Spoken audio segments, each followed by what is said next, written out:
মাত্র 7 ঘন্টা। হ্যাঁ, ইসরায়েল বলছে মাত্র 7 ঘন্টা সময় পেলেই তারা ইরানে এমন হামলা চালাতে পারবে যা পুরো মধ্যপ্রাচ্য কাঁপিয়ে দেবে। কথাটি শুধু হুমকি নয়, এর পেছনে রয়েছে হাইপার রেডিনেস, সুগঠিত এয়ারফোর্স এবং বাস্তবভিত্তিক মিলিটারি স্ট্র্যাটেজি।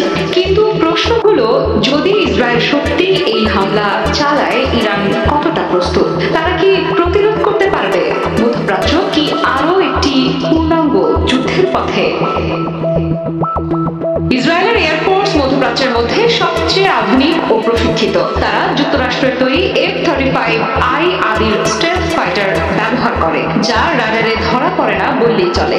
এছাড়া রয়েছে F-15 এবং F-16 এর উন্নত সংস্করণ। তারা বিভিন্ন ধরনের গাইডেড বোমা ও লং রেঞ্জ মিসাইল ব্যবহার করতে পারে, যার সাহায্যে ইরানের বেশ গভীরেও টার্গেট করা সম্ভব। আর সবচেয়ে বড় বিষয় হলো, ইসরায়েলি পাইলটরা একাধিক যুদ্ধ পরিস্থিতিতে অংশ নিয়েছে। সিরিয়া, গাজা, লেবানন সব জায়গায় তাদের অ্যাক্টিভ এক্সপেরিয়েন্স আছে। এর ফলে তারা ওয়ান শট ওয়ান কিল টাইপ স্ট্র্যাটেজি নিতে পারে যদি ইরানের নিউক্লিয়ার স্থাপনাগুলোতে হামলা চালানোর সিদ্ধান্ত নেয়। অন্যদিকে ইরান জানে এই যুদ্ধ কেবল প্রশ্নে নয়, সম্ভাবনার দ্বারপ্রান্তে। তারা দীর্ঘদিন ধরেই প্রস্তুতি নিচ্ছে এমন সম্ভাব্য আক্রমণের জন্য।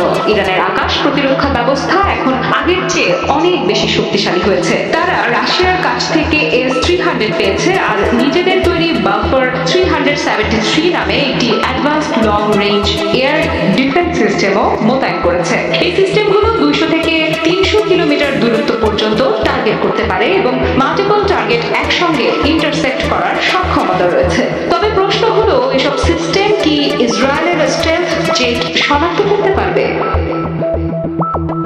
বিশ্লেষকদের মতে, ইরানের এয়ার ডিফেন্স উন্নত হলেও তা এখনো পশ্চিমা স্টেলথ প্রযুক্তির মোকাবেলায় শতভাগ কার্যকর নয়। তবে ইরান যা করতে পারে তা হলো তাদের সম্পূর্ণ রাডার নেটওয়ার্ক ব্যবহার করে আগাম সতর্কতা জারি করা এবং আকাশ প্রতিরক্ষার সঙ্গে সঙ্গে কন্টিনজেন্সি মোডে নিজেদের ব্যালিস্টিক ও ক্রুজ মিসাইলগুলো প্রস্তুত রাখা। ইরান শুধু ডিফেন্স নয়, পাল্টা আঘাতের দিকেও সমান গুরুত্ব দিচ্ছে। তাদের রয়েছে ফাতেহ, সাহাব, সেজিল এবং খাইবার শেকেন নামক লং রেঞ্জ ব্যালিস্টিক মিসাইল, যা 700 থেকে 2000 কিলোমিটার দূরত্বে আঘাত হানতে পারে। এসব মিসাইল ইসরায়েলের ভেতরের অনেক গুরুত্বপূর্ণ স্থাপনা যেমন তেল আবিব, হাইফা, এমনকি দিমোনা নিউক্লিয়ার রিঅ্যাক্টর পর্যন্ত পৌঁছাতে পারে। ইরান জানে, যদি যুদ্ধ হয় তাদের সাড়া দিতে হবে ক্ষিপ্রভাবে, যেন ইসরায়েল বুঝতে পারে একতরফা স্ট্রাইক এখানে শেষ কথা নয়।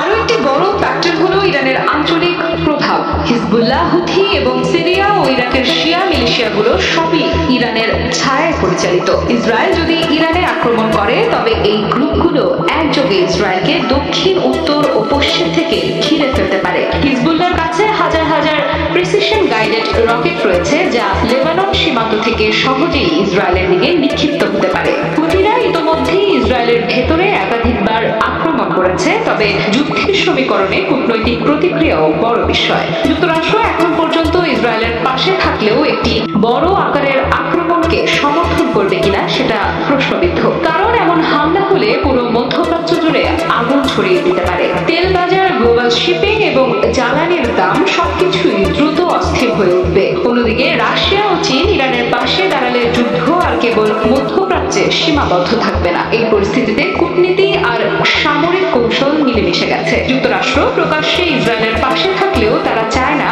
এমন একটি সংঘর্ষ শুরু হোক যা পুরো মধ্যপ্রাচ্যকে জ্বালিয়ে দেবে। যুদ্ধের শেষ প্রশ্নটা থেকেই যায়, ইসরায়েল যদি আক্রমণ করে ইরান কিভাবে উত্তর দেবে?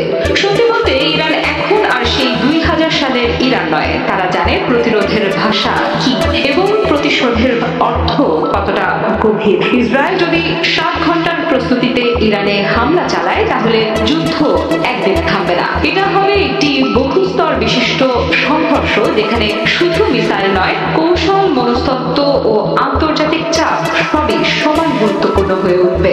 আর ইরান, তারা জানে প্রতিরক্ষা যেমন গুরুত্বপূর্ণ, পাল্টা জবাব আরো জরুরি। কারণ ইতিহাস বলে, মধ্যপ্রাচ্যের যুদ্ধ কখনোই সোজাসাপটা হয় না।